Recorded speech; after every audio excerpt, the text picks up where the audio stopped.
사무엘상 2장 1절에서 10절 말씀 찾으신 줄 알고 제가 읽겠습니다. 한나가 기도하여 이르되 내 마음이 여호와로 말미암아 즐거워하며 내 뿔이 여호와로 말미암아 높아졌으며 내 입이 내 원소들을 향하여 크게 열렸으니 이는 내가 주의 구원으로 말미암아 기뻐함이니이다. 여호와와 같이 거룩하신 이가 없으시니 이는 주밖에 다른 이가 없고 우리 하나님 같은 단속도 없으심이니이다. 심히 교만한 말을 다시 하지 말 것이며 오만한 말을 너희 입에서 내지 말지어다. 여호와는 지식의 하나님이시라. 행동을 달아보시느니라. 용사의 활은 꺾이고 넘어진 자는 힘으로 띠를 띠도다. 풍족하던 자들은 양식을 위하여 품을 팔고 줄이던 자들은 다시 줄이지 아니하도다. 전에 임신하지 못하던 자는 7을 낳았고 많은 자녀를 둔 자는 쇠약하도다. 여호와는 죽이기도 하시고 살리기도 하시며 스올에 내리게도 하시고 거기에서 올리게도 하시는도다. 여호와는 가난하게도 하시고 부하게도 하시며 낮추기도 하시고 높이기도 하시는도다. 가난한 자를 진토에서 일으키시며 빈궁한 자를 거름더미에서 올리사 귀족들과 함께 앉게 하시며 영광의 자리를 차지하게 하시는도다. 아멘. 구약에서 정말 비참한 여인이 누구냐면 이 남편에 사라져가지 못하는 그런 여인도 있으나 사실은 정말 비참한 여인은 결혼을 했는데 자식이 없는 여인이 이 구약에서는 매우 비참한 여인입니다. 태를 열고 닫는 것이 하나님의 복에 달려있기 때문에 자녀를 갖지 못하는 사람은 굉장히 무시를 당하는 그런 사회였어요. 이 오늘 본문 말씀에 등장하는 이 한나는 이 에브라임 사람 엘가나의 아내인데 이 엘가나라는 사람 아내가 2명 있었습니다. 한나와 이 브닌나라는 아내였는데 브닌나에게는 자식이 여럿 있었고요. 한나에게는 자식이 없었습니다. 한나는 그 대신 이 남편의 사랑을 굉장히 많이 받았습니다. 그러나 자식이 없었기 때문에 마음에 항상 어려움이 있었어요. 고통이 있었어요. 게다가 그 고통에 더하는 자가 누구였냐면 이 바로 브닌나인데 다른 아내죠. 근데 이 사람이 자꾸 그 한나가 자식이 없는 것에 대해서 계속해서 괴롭힘을 하는 거예요. 뭐 그럴 수 있겠죠. 또 남편이 그 한나를 계속해서 사랑을 하니까 그럴 수 있죠. 그래서 너무 마음에 힘이 들어서 이 한나가 이제 하나님 앞에 나아가서 기도를 하는 겁니다. 이 서원 기도를 하죠. 하나님께 소원을 빌고 만약에 하나님께서 그것을 들어주시면 내가 하나님을 위해서 무엇을 하겠다라는 이러한 다짐의 기도를 하나님 앞에 하는 겁니다. 근데 우리가 여기에서 먼저 봐야 될 게 있어요. 이게 오늘날에도 그대로 적용됐을 때는 조금 문제가 되는 것들이 있기 때문에 우리가 다시 돌아봐야 될 것이 있는데 먼저 첫째는 지금 이 엘가나라는 사람에게 2아내가 있잖아요. 이 당시에는 2아내가 있는 것이 가능합니다. 일부 다처제가 가능해요. 사실은 구약에서 하나님한테는 이스라엘 백성을 그대로 유지시키고 이들을 더욱더 번성하게 하는 것이 중요하기 때문에 이방인과의 혼인을 금하고 자녀를 많게 하기 위해서 심지어 친족과도 결혼하게 하는 것이 가능했던 시대입니다. 그 시대에서 가능했던 거죠. 그러나 성경을 다시 들여다보면 성경은 철저하게 한 명의 남자가 한 명의 여자와 결혼하는 것을 이야기를 하고 있습니다. 그래서 많은 선교사님 분들이 일부 다처제를 허용하는 문화가 있는 나라에 가게 되면 가장 먼저 이야기하는 것이 아내는 한 사람만 두어야 한다 이것을 가르쳐요.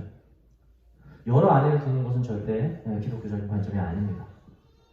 그리고 둘째는 자식으로 복을 삼는다는 것이죠. 여러분 옛날에는 그렇죠 당연히. 왜냐하면 죄가 있거나 문제가 있을 때 하나님께서 태를 닫으셨기 때문에 그때 당시에는 태를 닫으면 태가 닫히면 아이를 낳지 못하면 내가 무슨 죄를 지었는가 그래서 하나님 앞에 기도하고 죄를 회개하고 그런 쪽으로 컨텍스트가 이어지는 거예요. 자녀가 없으면 문제가 있었던 시대죠. 근데 이걸 오늘날까지 적용을 해서 절대 안 합니다. 뭐 진짜 보수적인 정말 나이가 많으신 교회 오래 다니시는 이 장로님들이나 권사님들이 결혼을 하게 되면 항상 아이를 가질 것을 위해서 많이 기도를 해줘요. 물론 아이가 복이죠. 하나님께서 주시는 게 맞습니다. 그러나 아이를 가지지 않았다고 해서 복이 없는 것처럼 여기서는 절대 안 되는 거예요. 아이가 없을 수도 있습니다. 그래도 그것이 복일 수도 있어요. 사울은 그렇게 사역하지 않았습니까? 스스로 된 고자도 있다고 이야기하는 거예요. 하나님의 복음을 위해서 하나님께서 후퇴를 막게 하든 아니면 스스로 낳지 않으면서 하나님 위해 끝까지 충성할 자들도 세상에 있다는 겁니다. 그렇기 때문에 자녀를 복으로 삼는 그러한 컨텍스트는 이 구약에 해당이 되는 것이 오늘날에도 반드시 자녀를 가지는 것이 복이다라고 가르치는 것은 매우 잘못된 것이에요. 세 번째는 바로 이 서원기도인데 사실 구약에 많이 등장하는 기도의 종류 중 하나입니다. 하나님 앞에 맹세를 하고 그리고 자신이 어떻게 드릴지를 하나님 앞에 약속을 하고 드리는 게 바로 서원기도예요. 그러나 오늘날에는 서원기도가 거의 존재하지 않습니다. 기도의 종류로서 나눌 수가 없어요. 왜냐하면 성경의 신약에서 얘기하지만 하늘로도 땅으로도 우리는 맹세하지 말라고 합니다. 그 말은 뭐냐면 맹세를 하는 주체가 난데 내가 당장 내 일을 모르는데 그것을 내 입을 통하여서 맹세한다는 것? 하늘로 땅으로 맹세를 한다? 아니요. 인간은 맹세를 할 수가 없어요. 그래서 서원기도는 사실은 오늘날 만약에 드린다면 이것은 믿음이라기보다 교만으로 이어질 수 있기 때문에 굉장히 조심해야 되는 기도입니다. 뭐 절대 없다, 절대 하면 안 된다 라고는 할 수는 없으나 우리가 일반적으로 드리는 기도의 형식으로서 오늘날은 남아있지 않다는 겁니다. 이러한 컨텍스트를 이해를 하고 오늘 이 본문 말씀을 봐야 오해가 없을 것 같아서 제가 말씀을 드립니다. 한나가 하나님께 그렇게 서원 기도를 하고 나서 하나님께서 기도를 다 들어주신 거예요. 그래서 한나에게 사무엘이라는 아들을 주십니다. 게다가 이 한나는 사무엘을 하나님께 약속대로 드리고 나서도 새 아들과 두 딸을 낳는 복을 받게 되었어요. 저는 오늘 이 여인이 이 기도를 응답받는 과정에서 우리가 배울 것이 무엇인가 한번 돌아보고자 합니다. 하나님께서는 한나를 받아주신 것처럼 아픈 마음을 가진 사람, 슬픈 마음 가진 사람을 위로해 주길 원하시는 분입니다. 우리는 이것을 잘 기억을 해야 돼요. 한나가 남편에게 사랑을 받았지만 자식을 낳지 못하잖아요. 근데 정말 재밌는 것은 이 사무엘상 1장 5절에 나옵니다. 이거 한번 읽어볼까요? 성경 가지고 계신 분들 한번 찾아볼게요. 사무엘상 1장 5절입니다. 제가 읽어볼게요. 한나에게는 갑절을 주니 이는 그를 사랑함이라. 그러나 여호와께서 그에게 임신하지 못하게 하시니. 한나가 임신하지 못하게 한 게 진짜 하나님이 맞는 겁니다. 한나가 뭘 잘못했을까요? 아니요, 그렇지 않아요. 한나를 그냥 임신하지 못하게 하셨어요. 하나님이 임신하지 못한 일 때문에 한나가 그렇게 힘들고 괴로운 거예요. 한나를 그렇게 힘들고 괴롭게 한 주체가 누구냐면 놀랍게도 바로 하나님이라는 거죠. 한나가 이걸 모르고 있지 않습니다. 여러분, 한나가 참 믿음의 사람이에요. 나중에 하나님께 기도드린 것을 보면 우리가 알 수가 있는데 오늘 본문 6절에서 7절을 제가 다시 읽어드릴게요. 여호와는 죽이기도 하시고 살리기도 하시며 수월에 내리기도 하시고 거기에서 올리기도 하시는도다. 여호와는 가난하게도 하시고 부하게도 하시며 낮추기도 하시고 높이기도 하시는도다. 한나가 하나님의 주권을 그대로 인정하는 기도를 드리는 겁니다. 자신이 낮아지는 것도 자신이 없는 것도 가난한 것도 모두 하나님의 인도하심에 있다라는 기도죠. 한나가 믿음이 있었어요. 그러나 한나의 마음은 너무 힘들고 너무 슬퍼요. 그리고 너무 고통스럽습니다. 자녀가 없고 자신을 괴롭히는 원수가 바로 곁에 있기 때문에 그런 거예요. 여러분, 우리의 삶도 이처럼 믿음이 있다고 해서 우리가 너무 슬픔을 느끼지 않거나 믿음이 있다고 해서 우리가 고통을 피해갈 수 있는 건 아닙니다. 한나가 그렇게 어렵고 힘든 마음을 가졌던 것처럼 우리도 믿음이 있어도 그렇게 가질 수가 있어요. 그래서 우리가 삶에서 너무 힘들고 고통스러운 상황을 만날 때마다 우리가 알아야 될 것은 그것이 믿음의 영역이 아니라 우리의 육신에서 일어나는 어떠한 자연적인 발생으로 우리가 생각을 해야 되는 겁니다. 그렇게 정해져 있는 거예요. 그리고 하나님은 너무 잘하세요. 왜냐하면 우리를 그렇게 설계했고 우리 개개인이 어떠한 성향을 가지고 있는지 하나님이 너무나 잘 알고 있기 때문에 그래요. 게다가 하나님께서 지으신 모든 모습이 달라서 어떤 상황에 대한 반응은 우리 모두가 다 다를 수 있다는 겁니다. 그래서 우리가 어떤 상황을 아무렇지 않게 잘 넘겼다고 교만하지 마십시오. 그냥 그렇게 지어진 거예요. 어떠한 상황을 다른 사람들은 다 쉽게 생각하고 잘 넘기는데 난 그게 너무 힘들고 너무 지치고 어려워요. 그래도 여러분 믿음 탓하지 마세요. 하나님 다 아십니다. 그렇게 창조한 거예요, 여러분은. 우리 개개인은 모두가 다 다르거든요. 만약 지금은 한나지만 만약 다른 사람으로 대체를 해보고 한번 이삭이라고 한번 생각을 해봅시다. 이삭이 정말 오념이 넓은 사람이거든요. 원수가 와가지고 자신이 판 우물이 내 거라고 하니까 뭐 도구도 없는 그 시절에 얼마나 우물 파기가 있는데 훔쳐가는 거죠. 그럴 때 이삭이 싸우질 않아요. 자기가 다 아파서 우물이 나왔는데 옆 사람이 와서 그거 내 거다라고 얘기하니까 어떻게 하죠? 그냥 줘버립니다. 또 막 팠는데 또 나와요. 또 다른 사람이 와가지고 이거 내 거다라고 얘기하는 거예요. 말이 됩니까? 자기가 그렇게 노력해서 얼마나 수고해서 팠는데요? 근데 이삭이 싸우진 않나요? 그냥 줘버리는 거예요. 이삭은 싸우는 게 불가능한 사람이에요. 만약 이삭이 한나였다면 아마 이 분인나가 이렇게 막 시비 걸고 화나게 하고 하는 그런 것들을 시비라고도 생각 안 하고 그냥 넘겼을 겁니다. 그럼 반면에 우리 야곱이라고 한번 생각을 해봅시다. 야곱이었으면 어땠을까? 야곱이었으면 그냥 아주 무시무시하게 복수를 했을 거예요. 야곱이 잔머리가 진짜 많거든요. 어떻게 해서든지 자신의 복을 쟁취하고 뺏어가는 사람이잖아요. 아마 분인나가 그렇게 괴롭혔으면 당하는 척하면서 뒤에서 아마 복수의 칼날을 달아가지고 아마 회심의 한 방을 분인나에게 먹였을 겁니다. 여러분, 이처럼 같은 상황이라도 우리 마음이 느끼는 게 다 달라요. 그리고 그것을 대하는 것도 그 자세도 아마 다 다를 거라는 거예요. 여러분, 중요한 건 이게 아니에요. 그 상황에 대해서 우리가 어떻게 반응하느냐, 어떠한 감정을 느끼느냐, 아니 심지어 우리가 누구인지조차도 그 앞에서 중요하지 않아요. 정말 중요한 것은 뭡니까? 바로 한나가 그리고 우리가 하나님 앞에 서는 그 자체가 중요하다는 겁니다.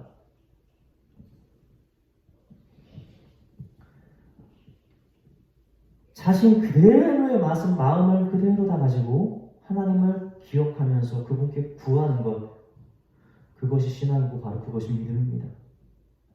하나님께서 브린나에게 자녀를 허락하고 한나에게 그렇게 하지 않은 것은요, 참 아이러니하게도 한나의 마음을 상하게 하기 위해서예요.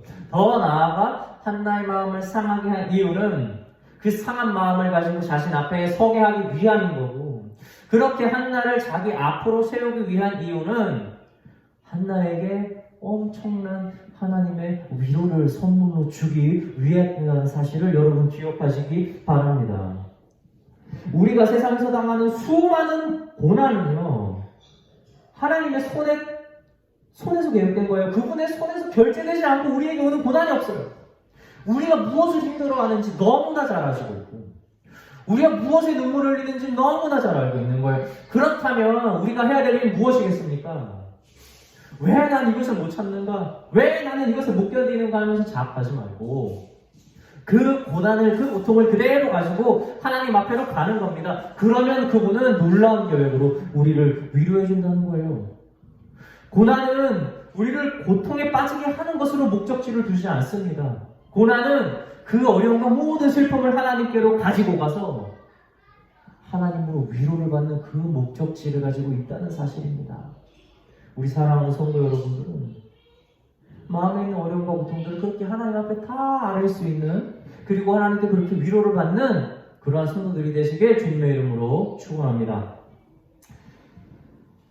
이 한나가 기도하는 모습을 처음 봤을 때 엘리 제사장이 이 한나가 말을 안 하고 입만 움직이니까 이제 술에 취한 줄 알고 의심. 왜 술 좀 그만 마셔라 이렇게 이야기를 해요. 근데 한나가 얼마나 간절하게 그렇게 기도했으면 술 취해 보였겠어요. 아니 그래서 자신의 있었던 일들이 상세하게 이야기를 해서 내가 그렇게 악한 여자가 아닙니다. 이저차여차해서 내가 하나님께 이렇게 기도하는 겁니다. 라고 얘기하니까 이제 엘리 제사장이 이제 이야기를 해주죠. 위로를 해주는 겁니다. 우리 1장 바로 앞에 있으니까요. 제가 바로 읽어드릴게요.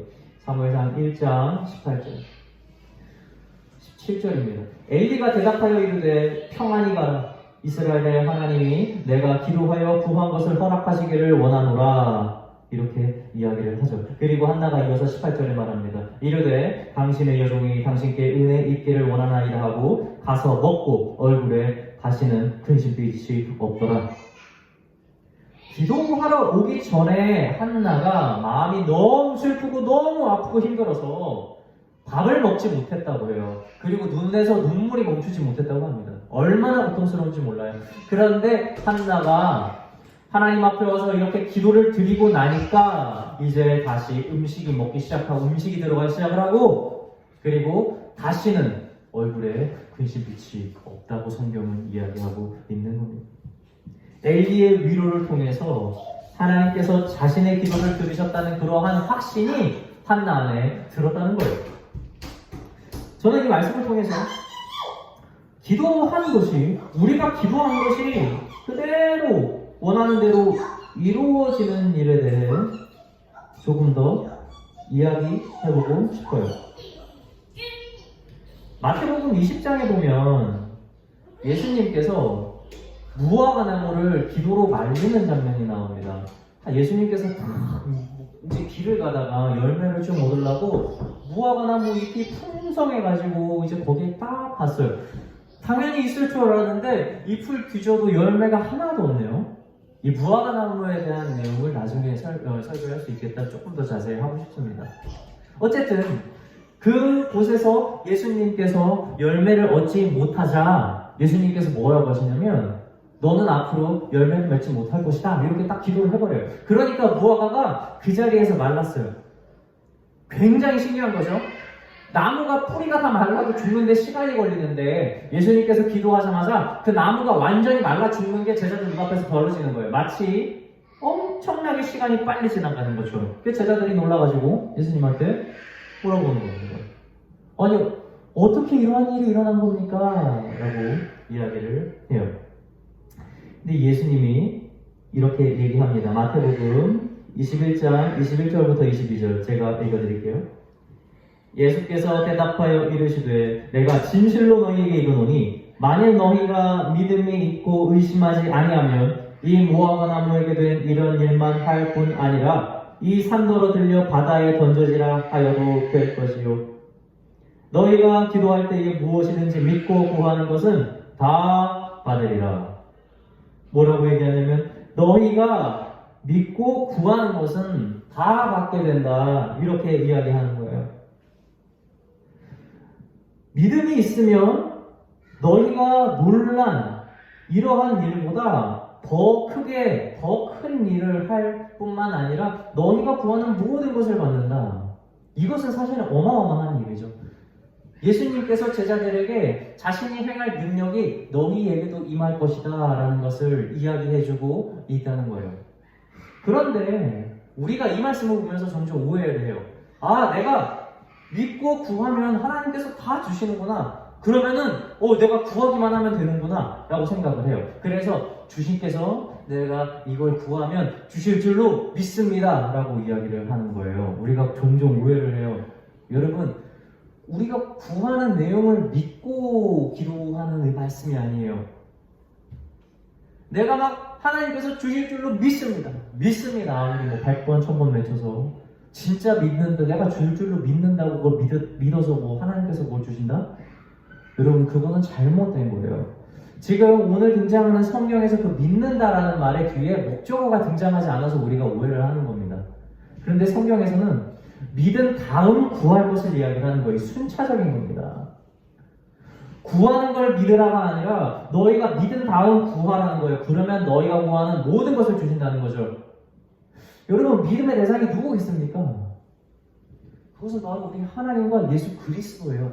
거기에 대한 믿음을 우리가 정확하게 더하고 흔들리지 않을 때에, 의심하지 않을 때에 우리는 우리 예수님께서 행하신 일보다 더 큰 일을 행할 뿐만 아니라 우리가 구하는 모든 것을 하나님께서 주신다라는 그 말씀인 거예요. 여러분, 실제로 예수님은 제자들을 12명밖에 안 두셨잖아요. 그런데 예수님의 제자였던 베드로는 설교 한 번으로 수천 명을 회개하게 합니다. 얼마나 더 큰 일을 행했어요?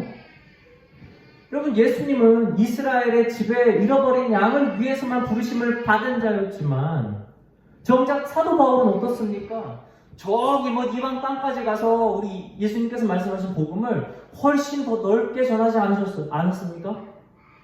여러분, 제자들이 더 큰 일을 행한 거예요.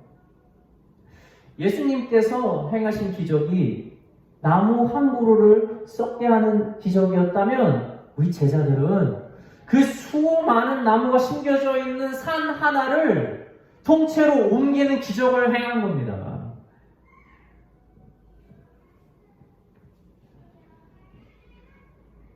믿음만 있으면, 우리 주님을 향한 믿음만 우리가 확실히 가지고 있으면 우리의 기도에는 힘이 있습니다. 그래서 기도의 내용이 중요한 게 아니에요. 무엇을 구할까 해서 무엇이 중요한 것이 아니라 바로 우리가 중요한 겁니다. 기도자가 누구냐는 것이 중요한 거예요. 우리가 어디에 믿음을 두고 우리가 어떻게 살아가는 자, 우리가 누구냐, 여러분 이것을 알아야 되는 거예요. 이것이 가장 기도에서는 핵심인 거예요. 우리는 종종 기도 제목이 있어야지만 기도를 드리려는 습성이 있어요. 여러분, 이것도 중요한 기도 중에 하나죠. 기도 제목을 가지고 하나님께 기도하는 것도 중요합니다. 그러나 여러분, 이것은 기도의 본질적인 내용이 아닙니다. 기도할 내용이 없어도 우리가 기도자로서 주님 앞에 서는 것, 그것이 기도의 본질인 거예요. 우리가 믿음을 가지고 주께로 나아가는 겁니다. 우리가 가지고 있는 그 마음 그대로 기도할 내용을 아는 것이 아니라 그냥 우리의 삶 자체를 가지고 서는 것, 그것이 바로 기도자의 삶인 거예요.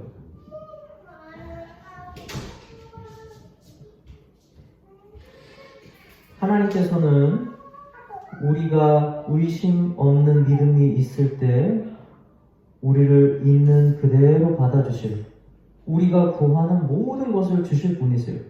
그래서 믿음은 우리를 담대하게 하고 또 기도하게 만듭니다.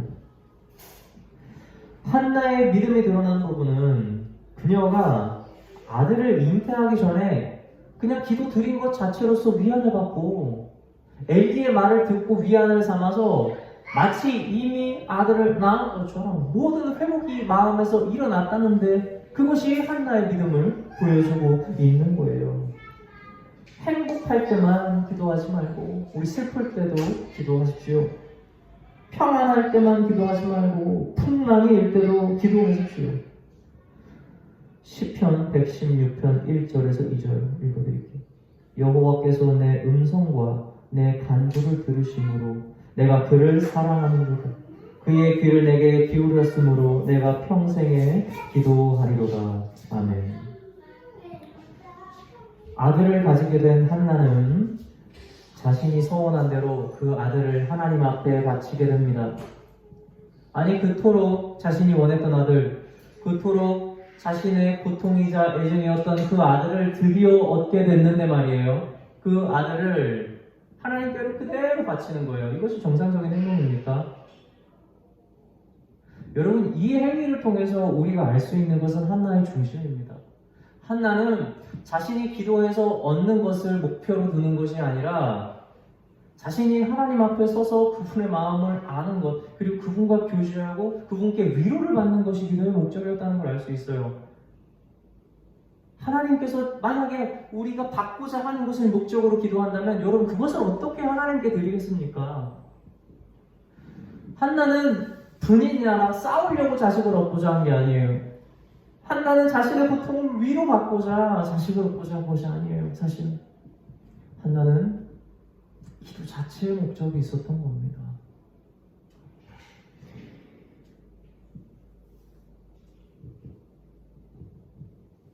하나님께 믿음을 가지고 구하면 그분은 다 주십니다. 여러분, 우리가 진짜 복에서 자유로울 수 있는 이유가 사실은 여기 있는 거예요. 우리가 기도해서 하나님께서 주신 줄 믿으면 여러분, 그것이 뭐가 그렇게 중요하겠어요. 사실은 그냥 다 버려도 됩니다. 왜냐하면 필요할 때 다시 구하면 되잖아요. 그냥 누르면 나오는 겁니다. 그거 없어졌는데 왜 슬퍼하겠어요? 왜 그것에 대해서 우리가 집착을 하겠습니까? 우리가 봐야 될 것은 무엇이 있습니까? 여러분, 하늘이죠. 우리 주님이죠. 한나는 그렇게 간절히 기도해서 아들을 구했지만 그 아들을 그래서 하나님께 드릴 수 있는 거예요. 하나님께서 주시는 모든 것들, 그분께서 나와 함께 하신다는 그 확신이 그런 행동을 나올 수 있었다는 것이죠.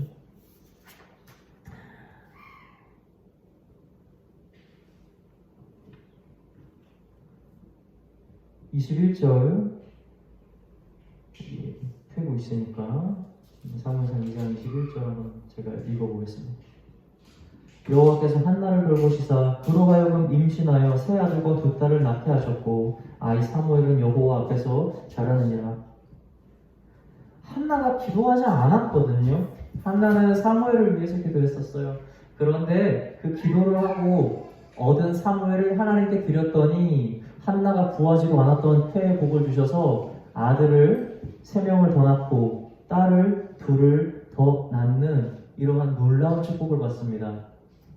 여러분, 하나님께서 다 기억하고 있는 겁니다. 한나가 자신의 그 아들을 자기한테 주면서 얻는 그 고통과 어려움이 있다는 걸 이미 알고 있는 겁니다.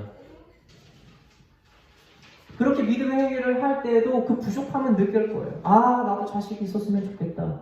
그런데 그걸 구하지도 않았더니 하나님께서 그 축복을 더하시는 거예요. 이처럼 하나님은 우리 마음의 고통과 어려움에서 어떻게 위로를 해야 될지 알고 계시는 분이고 우리가 구하지 않아도 그것을 주시기 위해서 준비하고 계신 분이라는 사실을 기억하시기 바랍니다. 한나가 하나님 앞에 완전히 서니까 한나의 가정이 이렇게 완전히 축복을 받는 거예요. 구하지도 않은 복을 받게 되는 겁니다. 사랑하는 성도 여러분, 아들 1명을 얻고자 간절히 기도했던 한나에게 하나님은 아들 4명과 2딸을 준 거예요. 우리의 고통을 잘 아시는 하나님께서는 이처럼 언제나 그의 넘치는 위로를 예비해 두신다는 사실을 기억하시기 바랍니다. 믿음의 자리에서 굳게 서서 하나님께 기도하는 일이 즐거운 이유가 바로 여기 있는 거예요. 우리 본문 8절에서 10절 읽고 오늘 설교를 마치고자 합니다. 2장 8절에서 10절. 가난한 자를 진토에서 일으키시며 빈궁한 자를 거름더미에서 올리사 귀족들과 함께 하시는 영광의 자리를 차지하게 하시는도다. 땅의 기둥들은 여호와의 것이라. 여호와께서 세계를 그것들 위에 세우셨도다. 그가 그의 거룩한 자들의 발을 지키실 것이요 악인들을 흑암 중에서 잠잠하게 하시리니 힘으로는 이길 사람이 없음이로다. 여호와를 대적하는 자는 산산이 깨어질 것이라. 하늘에서 우레로 그들을 치시리로다. 여호와께서 땅끝까지 심판을 내리시고 자기 왕에게 힘을 주시며 자기의 기름 부음 받은 자의 뿔을 높이시리로다. 아멘.